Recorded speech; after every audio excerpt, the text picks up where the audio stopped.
How do you identify then if that person is really the person that you should be speaking to, and sort of get through maybe I don't know, the wall of them probably just protecting somebody else, or vice versa, if you are talking to someone that is the decision maker, but they're trying to pretend that they're not? Right. All right. So, well, first of all, there's always a team on the other side, and the deal killer is at least as important as the decision maker. Just because you figured out who the most influential person on the other side of the table is, doesn't necessarily mean you've identified and deactivated the deal killer. Now, the more important somebody is in the conversations, if they have any sense at all, and most of them do, they're going to make themselves look less important. If they're in love with plural pronouns, we, us, I got a team, I got a board of directors, there's people on my side of the table. I mean, it's a mess over here. I got to go back to the board with this. The more they try to make themselves look less powerful, the more influential they are. They're smart enough to know that if you figure out how much influence they have at the table, you're going to try and pin them down. That's happened to them before. They have no desire to get pinned down at the table again. So the more in love with plural pronouns they are, the more influence they have. Not a guy who's in love with the singular pronouns. Well, I can make this deal. This is what I have. They're less powerful. That doesn't make them less important because they're potentially a massive source of intelligence for you. You want to make a friend with this person. You just want to know whether or not you're talking to a go between who has access to massive amounts of information you need, or whether it's a principal influencer. So you never dismiss anybody. You just got to put them in the right category to understand the sort of advantages that your relationship with them is going to bring to you. Mm-hmm. So when you do find have figured out that person, you talk in your book about these different personality types and how to manage them. So what are some of the sort of I guess clues to understand, who are the different people that you're speaking to, and then some of the tips on the best way to manage those people? Yeah, there's whoever's on the other side of the table. You either going to need to increase your clarity with them, or you're going to need to increase your relationship with them. Now, 2 out of 3 people, they're going to give you tons of clarity. So it's really strengthening your relationship and them feeling at ease with you, so that they're happy to be your advocate. There's 3 basic default types from the caveman days: fight, flight, make friends. We've pulled data, and this is a universal concept, whether you're in China, whether you're in India, whether you're in South America, whether you're in Africa. Fight, flight, make friends. We got no shortage of solid data to contend that the world splits very evenly into thirds. Certain small segments may lean a little heavier to one of the 3 types, but overall, one of the 3 types. The fight and flight types, fight type's going to give you plenty of clarity. They love to talk, they love to be heard, they want to make sure you understand where they're coming from. Massive amounts of clarity. Flight analytical dude got a ton of information, is not going to waste it on you if you are not listening.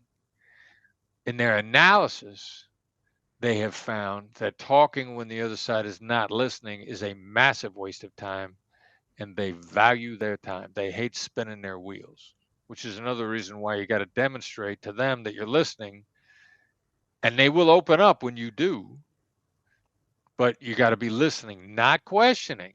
Asking them for information causes them to put up barriers even more. Now, the That's make interesting. friends type, that's an easy one. They love the relationship, but they're so focused on the relationship, they completely forget about clarity. If you got somebody that's just happy go lucky the entire time and you can't get them to talk about details at all right, so you got a great relationship with this person. They're going to take care of that. You got to push them a little more for clarity because they're going to leave the stuff out because they're afraid the clarity is going to interfere with how much you like them. And so letting them know that you need clarity and you want a great relationship at the same time is a critical issue with these people. So on that, the person that you said doesn't like you to ask them too many questions. I don't find personally those people are super common, but I have come into contact with them quite a few times. And I suppose part of what I've learned from you is you want to try and ask questions and understand. So a lot of this is about asking questions. So how do you deal with someone that doesn't like you asking questions then? Yeah, and the reality is a question causes whoever's on the other side of the table, a question causes their guard to come up some.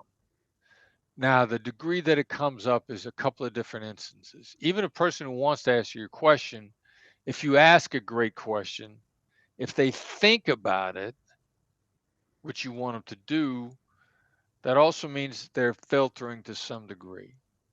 Now, the analytical type, and a lot of CEOs are analysts. A lot of decision makers are analytical types. We're doing some sales training a couple of years ago, and the head of the CEO stands up in front of his audience and says, never answer any question in an email sooner than 36 hours. Good advice. Good advice, because he wanted to think through all the consequences. Now, if he's thinking that in an email, he's doing the same thing in person. He doesn't want to answer your question until he's thought it through, and he likes this 36-hour mark. He put it in his emails because he learned it in his interactions. Now, you ain't asking this guy a question now when you want an answer in 36 hours. You want to know how to proceed now. How do we hack the process? What's a better mechanism? Black Swan method will teach you to queue up your information gathering via a calibrated question, which means it's got to start with the word what, and it has to be said deferentially. What's most important to you here? Or a real common one. What's keeping you up at night? What's the biggest challenge you face? Was Jim Camp's favorite question. But if their guard comes up on questions, or they're the type that won't come back to you in less than 36 hours, the companion device is a label. Seems like something's important to you here. Seems like you're facing some big challenges. Now, that pivot, one of those two things is going to unlock the floodgates of truth talk. The label is more likely. Sometimes it's the calibrated what question. The other day, I'm talking to somebody and I say, seems like you got some obstacles here. And they go, yeah, and didn't say anymore. But from the body language, I realized that my label brought every one of the obstacles to the forefront of this person's mind. So now he's ready to answer. And I said, what are they? And boom, they came out in a flood. So if you have those two things and then you're ready in the moment to which one you're going to drop or the combination, you're going to get the information. You're not going to have to wait 36 hours.